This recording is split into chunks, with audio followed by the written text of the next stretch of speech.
नमस्कार दोस्तों, स्वागत है आप लोग का हमारे यूट्यूब चैनल पे। अभी हम लोग देखिए तीसरा वीडियो बना रहे हैं इसका 14.1 एक्सरसाइज एनसीईआरटी मैथ से, और यह 10वीं कक्षा का है। ठीक है, तो आप लोग इसमें देखिएगा, इससे पहले वाले वीडियो में 4 क्वेश्चन बता दिया गया है, और अभी नेक्स्ट हम लोग देखते हैं। अभी कोशिश करेंगे इस चैप्टर को समाप्त करने का, यानी 14.1 एक्सरसाइज है, इसका भी सारा क्वेश्चन हम लोग देखेंगे इस वीडियो में। तो देखिए, आपको बताए थे एग्जाम के दृष्टिकोण से यह बहुत ही इंपॉर्टेंट टॉपिक है, और प्रत्येक साल जो है सो क्वेश्चन पूछता ही है यहाँ से।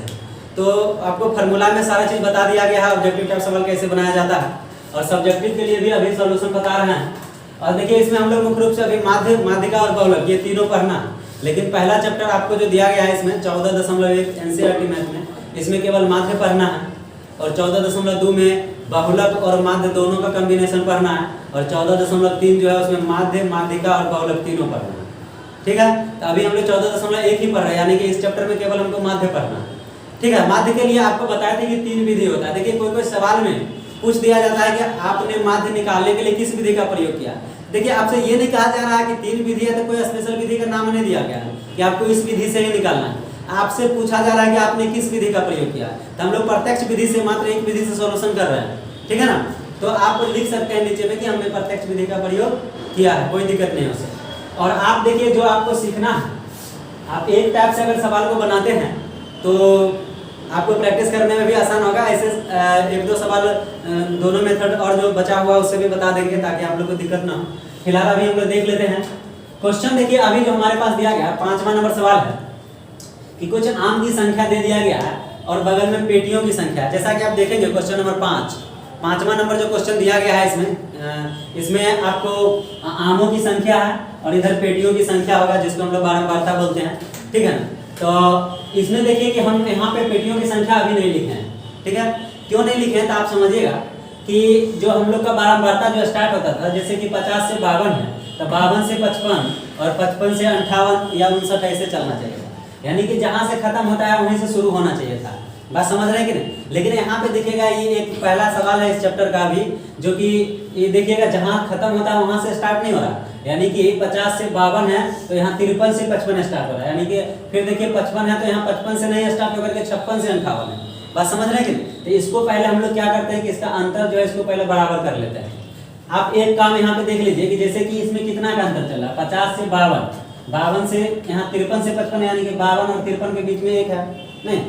अब देखिए, इसमें हम लोग क्या करते हैं कि यहाँ से एक बार और फिर से लिखो आमों की संख्या। क्या लिखेंगे? आमों की संख्या। अब इसको क्या करना है कि देखिए 50 से 52 है ना, कितना का अंतर चल रहा है दोनों में? 52-53 में 1 का। देखिए 1 का आधा कर देंगे, हाफ। इसमें से हाफ घटा देंगे, इधर सटा देंगे। मतलब समझ रहे हैं? इसमें से घटा देंगे, इधर सटा देंगे। मतलब एक में से घटाइएगा तो कितना हो जाएगा? 49.5 और माइनस इसमें सटाने का मतलब कर रहे हैं जोड़ देंगे। बात को समझिए, तो इधर कितना हो जाएगा? 52.5। आप देखिए यहाँ भी घटा देंगे तो कितना से स्टार्ट हो जाएगा? 52.5 से स्टार्ट होगा। इधर कितना हो जाएगा? 55.5 होगा कि नहीं होगा? इधर देखिए, आप 56 में से आधा घटाएंगे तो कितना हो जाएगा? 55.5 होगा ना जी। इधर कितना हो जाएगा? 58.5। और इधर फिर कितना हो जाएगा? 58.5 से इधर हो जाएगा 61.5, और इधर हो जाएगा फिर आपको 61.5 से 64.5। अब आप ध्यान से देखिए कि देखिए जहां से खत्म हो रहा है वहीं से स्टार्ट हो रहा है। यानी कि सब बराबर कर दिए ना, कर दिया कि नहीं। तो अब देखिए यहाँ से बनाना आसान हो जाएगा। तो आप इधर पहले पेटियों की संख्या लिख लेते हैं। क्या करते हैं? पेटियों की संख्या। पेटियों की संख्या। देखिए, आप लोगों को सवाल देख के घबराना नहीं है, थोड़ा एनर्जेटिक होकर के पढ़िए। ठीक है ना, कभी कभी होता क्या है कि टीचर लोग भी आते हैं तो अपना नॉर्मल बता के चल गए। अब उस वीडियो को कोई लड़का देख लिया तो उसको लगेगा कि मतलब कि एकदम नॉर्मल पढ़ा है। ऐसा कुछ नहीं। अब बात को आप समझिए कि समझाया जो जा रहा है वो आपको समझ में आ रहा है कि, क्योंकि यहाँ पे इम्पोर्टेंट बात यह है कि आपको समझ में आ रहा है कि यहाँ पे कितनों डायलॉग मार के कोई चला जाएगा, उससे आपको कोई फायदा होने नहीं जा रहा है। हाँ, थोड़ा सा मजा आएगा वीडियो देखने में, नहीं भी मन करेगा तो जबरदस्ती देख लीजिएगा। बात समझ रहे हैं कि नहीं। लेकिन ओरिजिनल बात यह है कि आपको समझ में आना चाहिए। समझ में अगर आ रहा है तो समझिए यही आपका जीवन बनाएगा। ठीक है ना। तो आप यहाँ से देखिए कि जैसे कि आप क्वेश्चन तो ये दिया गया था, इसको हम लोग क्या किया, अंतर को बराबर कर लिए हैं। फिर इधर देखिए पेटियों की संख्या दिया गया, थोड़ा सा क्वेश्चन देख लेते हैं क्या बताइएगा कितना है। 15 बोलिए 110 और 135 135 फिर 25। देखिए ये पेटियों की संख्या दिया गया, ठीक है। अब आपको बताया था माध्य निकालने के लिए इसको हम लोग क्या बोलते हैं, एफ बोलते हैं, नहीं एफ या एफ है। और इसको हम लोग क्या है, वो वर्ग चिन्ह निकालना पड़ता था, वर्ग चिन्ह नहीं जी, वर्ग चिन्ह निकालते थे तब ना आप माध्य निकालते थे। इसको हम लोग क्या बोलते हैं, एक्स बोलते हैं। आप देखिए वर्ग चिन्ह कैसे निकालते थे तो आपको बताए थे, उच्च सीमा प्लस निम्न सीमा बटे 2, यानी कि दोनों को जोड़ के और 2 से भाग दे देंगे, वही आ जाएगा। तो देखिए इसको जब जोड़िएगा तो आपको आ जाएगा 102, नहीं जी 49.5 में आधा जोड़ेंगे 50, आप 52 कितना होता है 102 के आधा कितना आ जाएगा 51। अब देखिए इधर कितना कितना का अंदर चल रहा है, 3 का अंदर चल रहा है। तो आप 100 का जोड़ जोड़ के भाग देंगे, उतना टाइम है नहीं, जुगाड़ लगा के काम करना है, एक तरफ जोड़ देना नहीं, कितना आ जाएगा 54, 57, उसके बाद 60, 63 हो गया ना। अब देखिए यहाँ से क्या निकालना है, एक और चीज fx निकालेंगे, fx निकालेंगे। चलिए ठीक है, तो आप कर लो एक काम कि fx निकालने के लिए दोनों को क्या करना रहता है, गुना करना रहेगा। एक काम करते हैं, थोड़ा सा हम लोग इसको पहले कैलकुलेशन कर लेते हैं, फिर आपको समझाते हैं। ठीक है दोस्तों, तो देख लेते हैं हम लोग fx निकाल रहे हैं। यहाँ पे आप देख रहे हैं fx का मतलब हो गया f और x को गुना करें, नहीं यानी कि f का मान कितना है 15, सबको बारी बारी से गुना कर लेंगे और गुना करके लिख दिया गया है। आप लोग भी इसको आप बार बार प्रैक्टिस कर लेंगे तो कोई दिक्कत नहीं, बहुत ज्यादा प्रॉब्लम नहीं होगा। दूसरी बात ये देखिए कि बोर्ड में जब आपको चूंकि एकेडमिक एग्जाम देना है, ठीक है ना, नंबर आपको चाहिए, थोड़ा सा टाइम लगेगा, 3 घंटा कम समय नहीं होता, बहुत समय है, ठीक है ना। आप अगर आराम से गुना भाग करके अगर सोल्यूशन करते हैं तो इस नंबर के लिए आप स्वतंत्र रहेंगे। आप अगर बना दिए जितना नंबर का फुल मार्क्स आपको मिलेगा, ठीक है, इसलिए कैलकुलेशन आराम से करेंगे।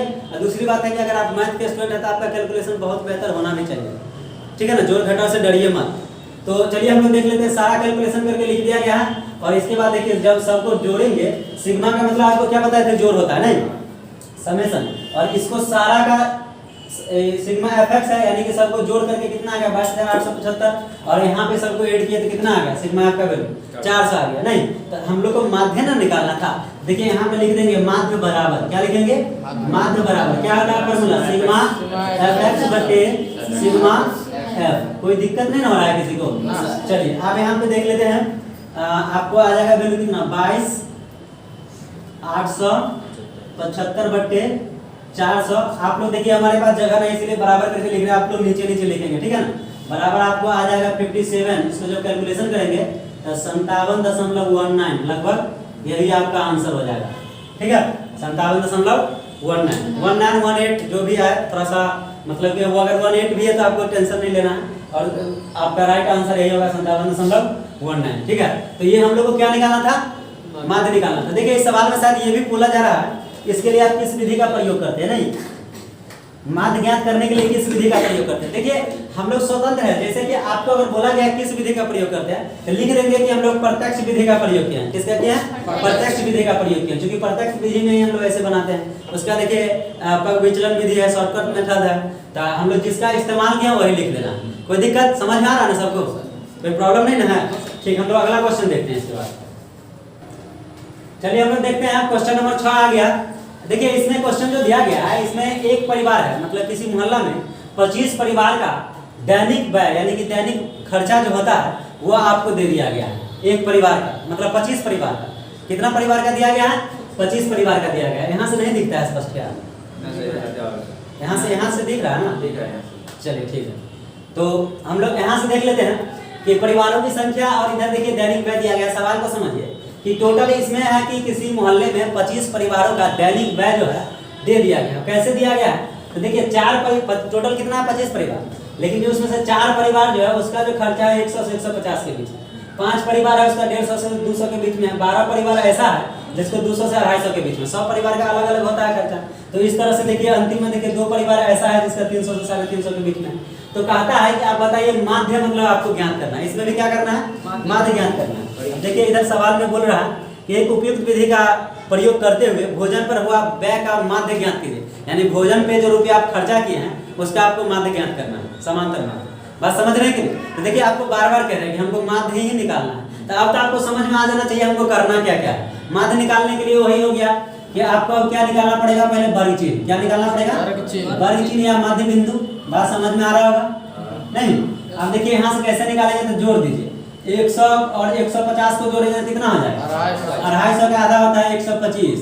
उसके बाद देखिए कितना का अंदर चल रहा है, 50-50 का अंदर चल रहा है, तो 50 इसमें जोड़ते जाएंगे, ये हो जाएगा 225 नहीं, फिर हो जाएगा कितना 275, फिर हो जाएगा कितना 325। क्लियर है? अब आप देखिए यहाँ से कि परिवारों की संख्या दे दिया गया, आप इसको क्या बोलते हैं, f बोलते हैं, और इसको क्या बोलते हैं, x बोलते हैं। अब देखिए यहाँ से हमको fx फिर चाहिए, fx निकालने के यानी गुना कर ले 104 400 500 हो जाएगा ये नहीं, 105 500 और 75 500 हो जाएगा आपको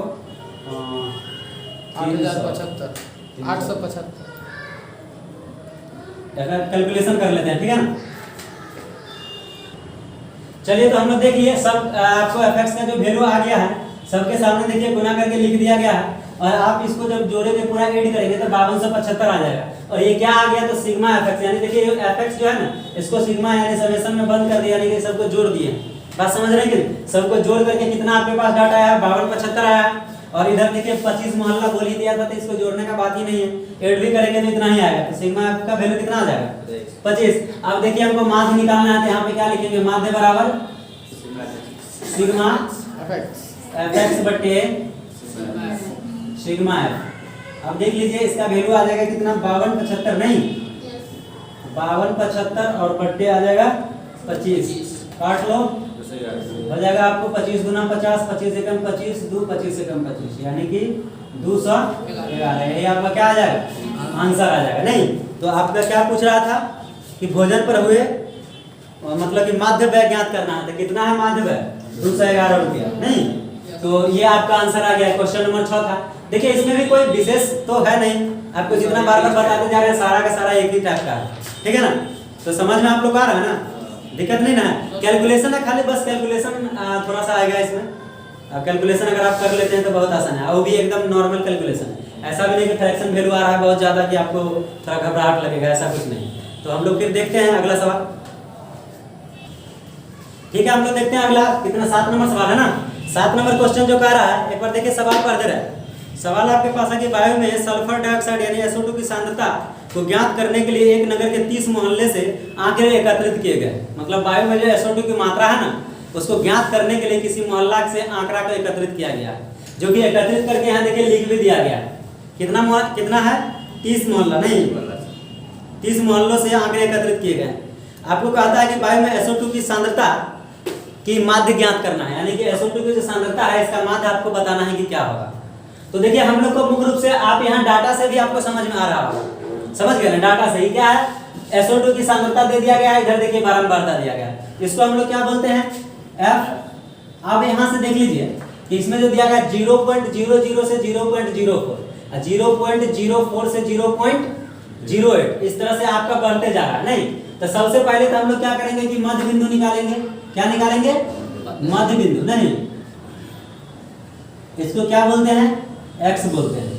आप देखिए यहाँ से क्या करेंगे, इन दोनों को जोड़ लेते हैं, इसका आधा हो जाएगा 0.02 और ये हो जाएगा 0.06, 0.10, 0.14, ये हो जाएगा आपको 0.18 और ये हो जाएगा 0.22, ठीक है। चूंकि आप देख लीजिए यहाँ पे 0.04 है और 0.04 से 0.08 है, यानी कि 0.04 बढ़ रहा है सब में। तो यहाँ भी हम लोग क्या करेंगे, एगो निकाल करके 0.04 को जोड़ते चले जाएंगे जैसा कि पहले करते थे, या फिर आप अगर जोड़ के भी देखो 0.012 है, 0.12 इधर है 0.08, ये दोनों को जोड़ेंगे 12 8 कितना होता है 20, तो 0.20 हो जाएगा ना, तो इसका आधा कितना हो जाएगा 0.10 होगा कि नहीं। तो देखो इसके सामने क्या 0.10, 2 से भाग देने का मतलब क्या, आधा कर देना।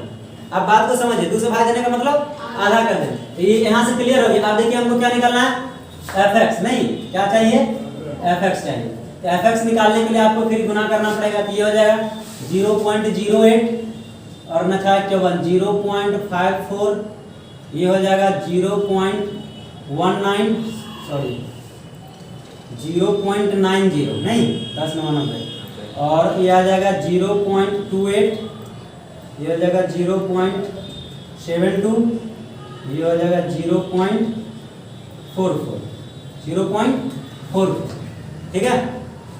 तो आप सबको हम लोग क्या करेंगे, ऐड कर लेते हैं, ऐड करके देख लेते हैं कितना आ जाएगा, 2.99 शायद कुछ आता है, ठीक है। इसे चेक कर लेते हैं, एक बार देख लेते हैं। तो देख लेते हैं इसमें आपको जोड़ करके कितना आ गया, सिग्मा एफ एक्स का वैल्यू 2.96, और देखिए सिग्मा एफ का वैल्यू तो 30 दिया ही हुआ है क्वेश्चन में। फिर से हम लोग को क्या निकालना है, तो माध्य निकालना है। क्या निकालना है, माध्य बराबर, देखिए जितना बार लिख रहे हो उतना बार फार्मूला भी लिखा जा रहा है, ठीक है ना। सिग्मा एफ एक्स बटे सिग्मा एफ, कोई दिक्कत नहीं ना हो रहा जी। चलिए अब यहाँ देखिए सिग्मा एफ एक्स का वैल्यू कितना आ गया। सारा काम तो हम लोग पहले से कर ले ही रहते हैं, फार्मूला में तो खाली वैल्यू पुट करना है। कितना आसान है, सबसे आसान है, मजा आ रहा है कि नहीं, बहुत आसान। तो इसको लिखेंगे 2.96 बटे कितना आ जाएगा 30, जब कैलकुलेशन करेंगे तो 0.99, नहीं यही ना है, आपका आ जाएगा, यही आंसर आ जाएगा। आप मिला भी सकते हैं बुक से, बुक में यही आंसर सर दिया गया 0.99, कैलकुलेशन करेंगे यही आएगा, ठीक है। तो बस एकदम बिल्कुल आसान था। अब देख लीजिए इसमें भी विधि पूछा गया है क्या,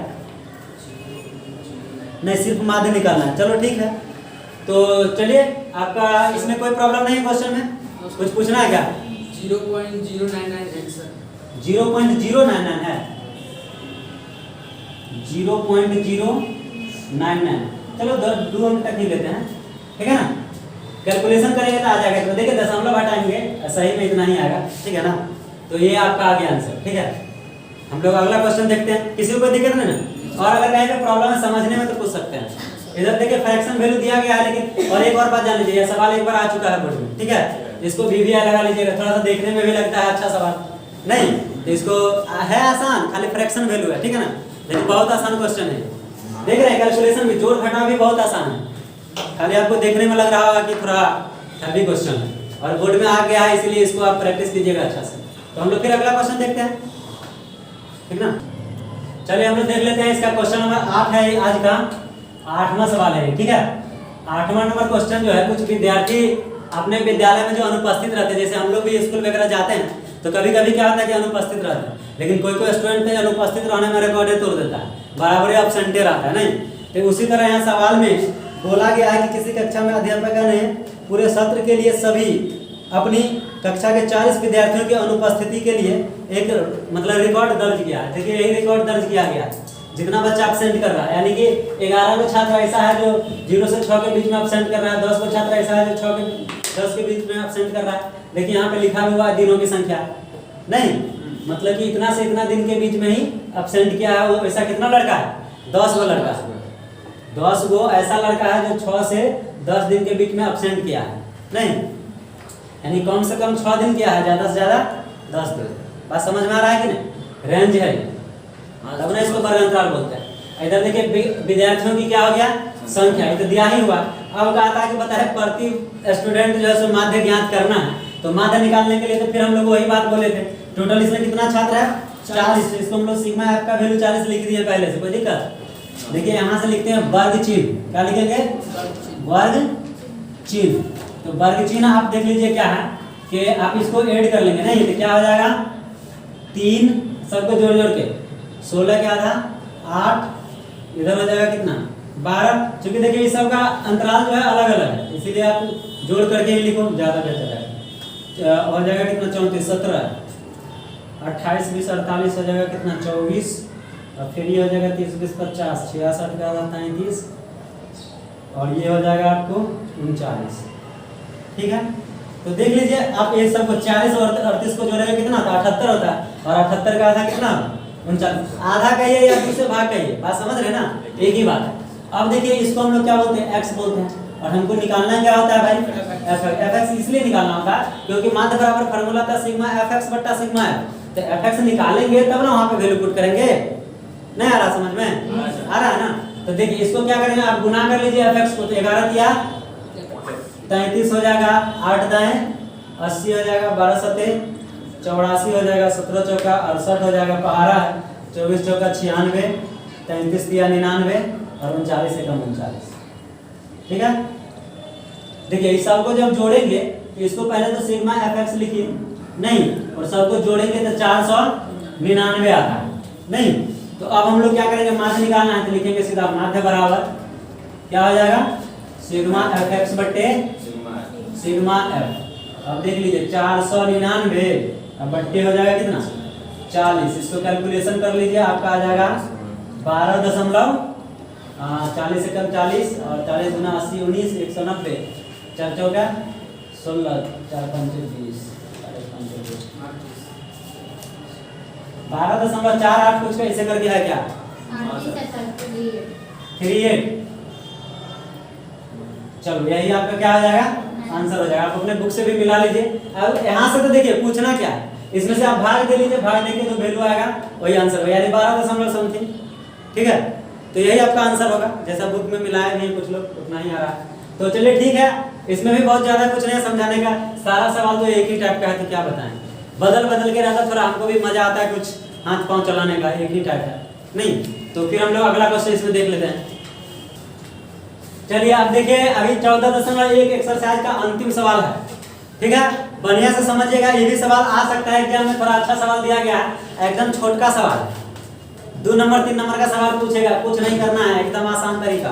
देखिए कहता है कि 35 नगरों की साक्षरता दर दर्शाती है, एक मतलब कि सारणी दिया गया जिसमें आपको माध्य साक्षरता ज्ञात करना है, मतलब कि साक्षरता जो है उसका माध्य ज्ञात करना है। तो आप बात को समझिए, साक्षरता दर यहाँ पे दिया गया है 45 से 55, 55 से 65, 65 से 75, 75 से 85 और 85 से 95, और नगरों की संख्या दिया गया है। तो कितना दिया गया प्रतिशत में ना जी, यानी कि 3 गो नगर ऐसा है जेकरा जो साक्षरता दर जो है ना 45% से लेकर के 55% के बीच में है, और 10 गो नगर ऐसा है जिसमें 55% से लेकर के 65% के बीच में है। तो इसी तरह से आप 11 गो नगर ऐसा है जिसमें 65% से 75% तक है।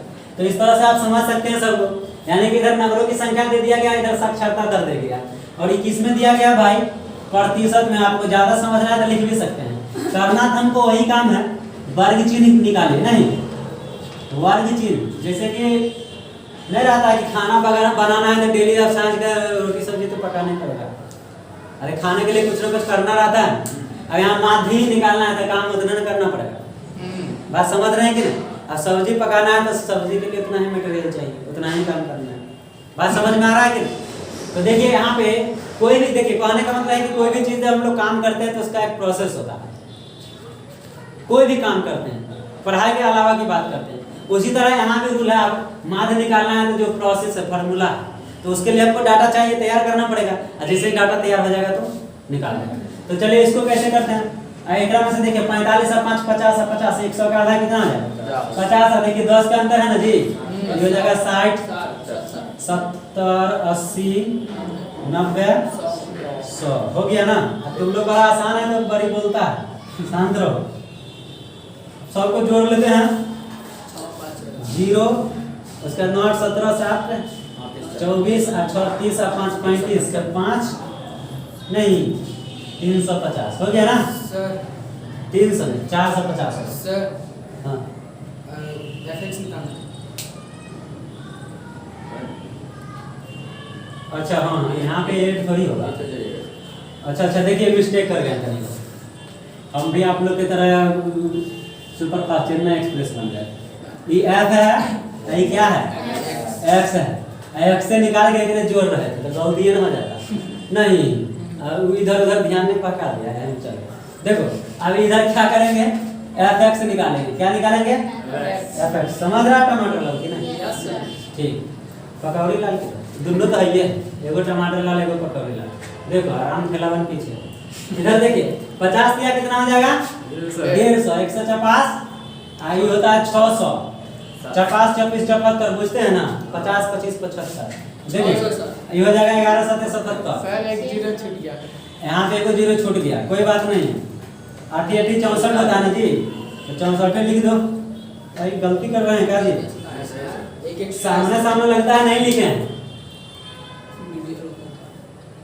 देखो एक ज्यादा लिखा गया है, काटो रोको काट कर।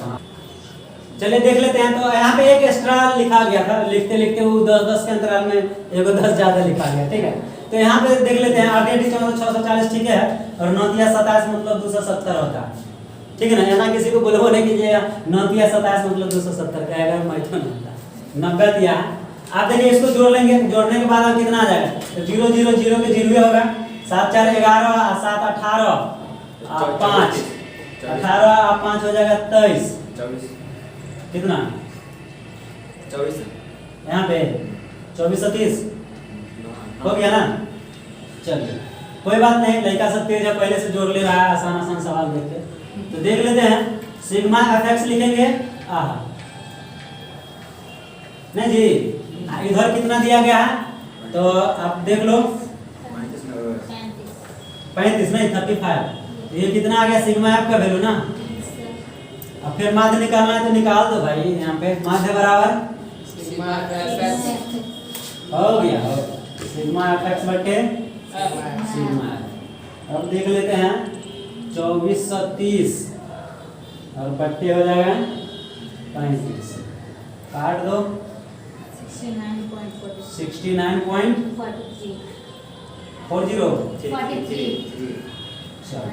ये परसेंट ही आ जाएगा क्योंकि परसेंट में पूछा है, तो यही आपका आंसर हो जाएगा। तो यही देखिए आपका आज का अंतिम सवाल था, ठीक है ना।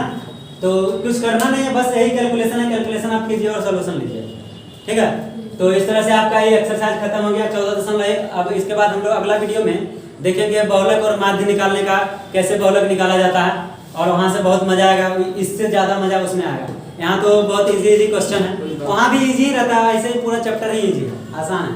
लेकिन चलिए ठीक है, ये चैप्टर खत्म हो गया, फिर हम लोग आगे देखेंगे। देखिए वीडियो अगर अच्छा लगता है तो लाइक कीजिए, सब्सक्राइब कीजिए और अपने दोस्तों में जरूर शेयर कर दीजिए, ताकि थोड़ा सा मेहनत करने में भी मजा आए और आपके लिए थोड़ा अच्छा चीज़ मतलब लेकर के आएंगे। तो कमेंट कम से कम किया कीजिए, अगर नहीं समझ में आता है तो आप एक बार कमेंट कीजिए, जो भी लोग वीडियो देख रहे हैं नहीं समझ में आता है तो कमेंट कीजिए। आपको हम एक नहीं बहुत तरीका मेरे पास है, कई तरीका से सवाल को समझा सकते हैं। एक बार थोड़ा सा कभी कमेंट किया कीजिए कि नहीं समझ में आया, अगर आ भी रहा तो फिर भी लिखिए कि आ रहा है, थोड़ा अच्छा रहता है। तो ठीक है, तब तक के लिए धन्यवाद, फिर हम लोग नेक्स्ट में